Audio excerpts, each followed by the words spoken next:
மணி, நேத்து ஏன் ஸ்கூலுக்கு வரல? மிஸ், நாங்க சண்டே சிக்கன் சாப்பிட்டோம். அதான் நேத்து ஸ்கூலுக்கு வரல. சண்டே சிக்கன் சாப்பிட்டா மண்டே ஸ்கூலுக்கு வரக்கூடாதா? இது என்ன புது கதையா இருக்கு? அது இல்ல மிஸ், நாங்க கோழி கூவுனாதான் எந்திரிப்போம். அந்த கோழியை தான் அடிச்சு சாப்பிட்டோமா, அது கூவல. அதான் நான் ஸ்கூலுக்கு வரல. என்னென்ன காரணம் சொல்றாங்க. ச்சே. டேய் நமச்சி, நீ ஏன் வரல? லேப்டாப் வாங்கணும் மிஸ். அதனால துணி கடைக்கு போனோமா, அங்க நேரம் ஆயிடுச்சு.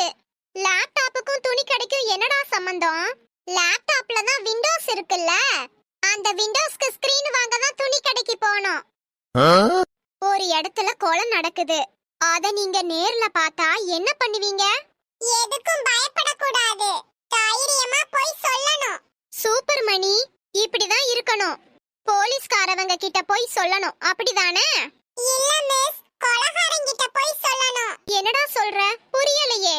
கொலகாரங்கிட்ட போய் நீங்க பண்ண கொலையை நீங்க தான் பண்ணேன்னு நான் யாருக்கிட்டயும் சொல்ல மாட்டேன், தயவு செஞ்சு என்ன உயிரோட விட்டுருங்கன்னு தைரியமா போய் சொல்லணும். தொடநடுங்கி பயலுக்கு தைரியம் ஒண்ணுதான் கேடு. மூஞ்ச பாரு.